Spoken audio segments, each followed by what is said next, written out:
नमस्कार। हम लगातार आपको बड़ी बड़ी खबरों से रूबरू करा रहे हैं पब्लिक स्वर के माध्यम से, और आज हम जहां पर आए हैं वो भी मुद्दा छत्तीसगढ़ में सुर्खियों में बना हुआ है। हम लोगों का एक ही मांग है, सिर्फ और सिर्फ शासकीकरण। पर उसका ये कहना है कि पहले हड़ताल वापस लो, पर कमेटी का रिपोर्ट आज तक नहीं आया। हड़ताल नहीं टूटेगा, कुछ भी हो अंतिम, ये हमारी अंतिम लड़ाई है। सचिव के बगैर गांव का जो कार्य होता है वो निश्चित रूप से चरमरा गया है अभी की स्थिति में। हम अपने आप को इस संघ के लिए शहीद समझेंगे।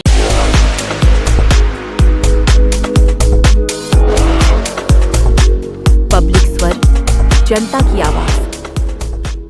जी हाँ, यह मुद्दा है सचिवों की हड़ताल का। छत्तीसगढ़ में लगभग सभी जिलों के सचिवों ने हड़ताल कर रखी है। कारण ये है कि उनकी मांग है कि शासकीकरण होना चाहिए, चाहे किसी भी सूरत में हो। आपको बता दें कि 3 मार्च को जब ग्राम पंचायत का चुनाव संपन्न हुआ और 3 मार्च को ही जब रिजल्ट हुआ, उसके बाद 17 मार्च से इनकी जो हड़ताल है वो लगातार जारी है। हम आज आए हुए हैं तूता, जहाँ पे धरना स्थल है, उन्हीं से जानने का प्रयास करते हैं किन किन मांगों को लेकर के वे हड़ताल पे बैठे हैं। आइए, तो जैसे कि हम बता रहे थे कि अनिश्चितकालीन जो हड़ताल है सचिवों की, जिसके कारण ग्राम पंचायत के सभी काम ठप पड़े हुए हैं। हमारे साथ मौजूद है सचिव संघ के जिला अध्यक्ष महोदय, उनसे जानते हैं। जिला अध्यक्ष जी, क्या कुछ है और क्या किस मांगों को लेकर के आपने हड़ताल की है?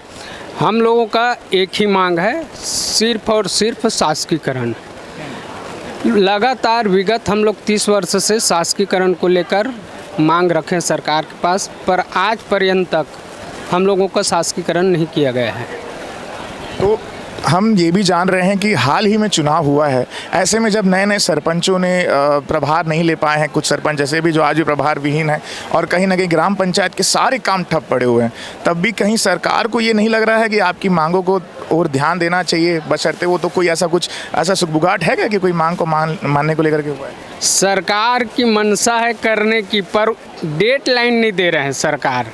माननीय पंचायत मंत्री जी बुलाए थे, पर उसका ये कहना है कि पहले हड़ताल वापस लो। हम लोगों का कहना है क्योंकि मोदी की गारंटी में आपने रखे हैं, और मोदी की गारंटी में 100 दिन के अंदर आपको काम करना था, उसके बाद भी आप नहीं किए।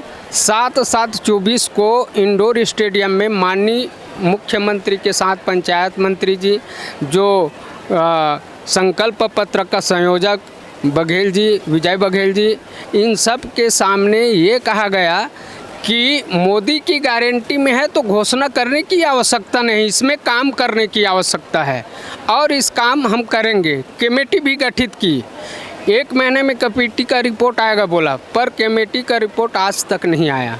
फिर उसके बाद अभी तत्काल एक कमेटी का गठन किया गया है। उनका ये कहना है कि आप पहले हड़ताल से वापस आइए, उसके बाद हम कमेटी का रिपोर्ट मांगा के करेंगे, और कब करेंगे ये कोई गारंटी नहीं। इसलिए हम लोगों का है कि जब तक इस बार हमारा शासकीकरण का कोई ठोस पुख्ता जो वादा कर रही सरकार, वो करने की मंशा से अगर करते हैं तब कहीं जाके वापस होगा, अन्यथा हड़ताल नहीं टूटेगा।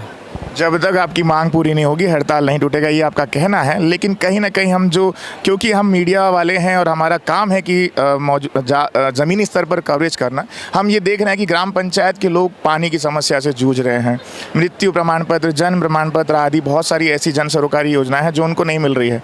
तो ये नहीं लग रहा है कि आपके जो हड़ताल के चलते पूरा छत्तीसगढ़ में जितनी भी 11,000 से ज़्यादा ग्राम पंचायत है वो पूरी प्रभावित हो रही है? निश्चित रूप से प्रभावित है, क्योंकि सचिव के बगैर गांव का जो कार्य होता है वो निश्चित रूप से चरमरा गया है अभी की स्थिति में। और सचिव ही एक ऐसा जवाबदार व्यक्ति है वहाँ का कि हर काम में सचिव ही सहयोग करता है।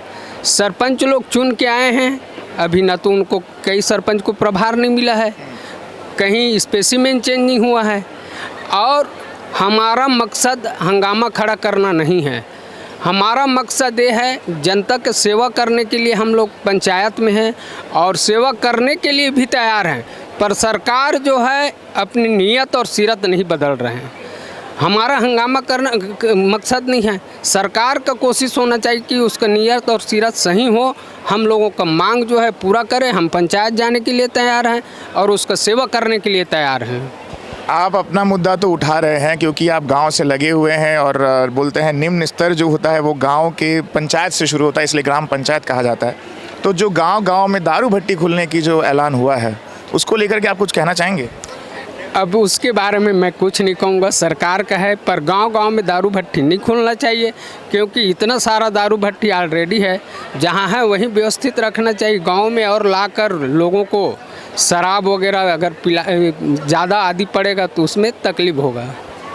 और आगे की ऐसी क्या रूपरेखा है? कोई ऐसा आश्वासन मिला है कि नहीं, आपकी मांग को कोई डेडलाइन दिया गया है कि नहीं हम पूरी करेंगे, ऐसा कुछ है क्या? नहीं, कोई डेडलाइन नहीं है अभी कोई आश्वासन नहीं मिला है सरकार से। हम कब तक माने कि अगर सरकार नहीं झुकती है तो क्या आप लोग झुकेंगे? नहीं, हम लोग अब निरंतर और उग्र करने की तैयारी चल रहे हैं। हमारे प्रांत स्तर का भी 9 तारीख को बैठक है मैनपाट में। वहाँ जो प्रदेश बॉडी है वो जो भी निर्णय लेंगे, दिशा निर्देश जो भी बनाएंगे, उसमें हम सब जिलाध्यक्ष शामिल होकर उसमें कार्य करेंगे। कड़क धूप है, इस कड़क धूप में कहीं ना कहीं डिहाइड्रेशन की भी प्रॉब्लम होती है, तो आप महिलाओं को ऐसा कुछ नहीं लग रहा है कि किसी को कुछ हो गया तो? सर शरीर है तो डिहाइड्रेशन तो स्वाभाविक सी बात है, लेकिन ये चीज़ हम शासन को सोचना है।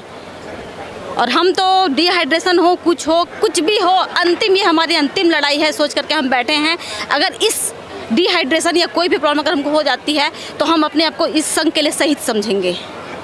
विगत कितने वर्षों से ये चल रहा है? सर वैसे तो 30 वर्षों से हमारे पंचायत सचिव संघ आंदोलनरत है इसी मांग को लेकर, इसी मांग को लेकर के। और इस बार आर या पार की लड़ाई? जी, इस बार आर या पार की लड़ाई है। कहीं ना कहीं ये सचिवों का कहना है कि इस बार आर या पार की लड़ाई है, और अन्यथा वे अपनी जान भी अगर गवा बैठते हैं तो वो अपना सौभाग्य समझेंगे, ये सचिवों का कहना है। बहरहाल हम ये देखने वाली बात होगी कि क्या कुछ आगे होता है, गांव वालों का क्या होता है। बहरहाल बाकी खबरों के लिए मेरे साथ बने रहें। मैं रोहित सोनी, पब्लिक स्वर के लिए धन्यवाद।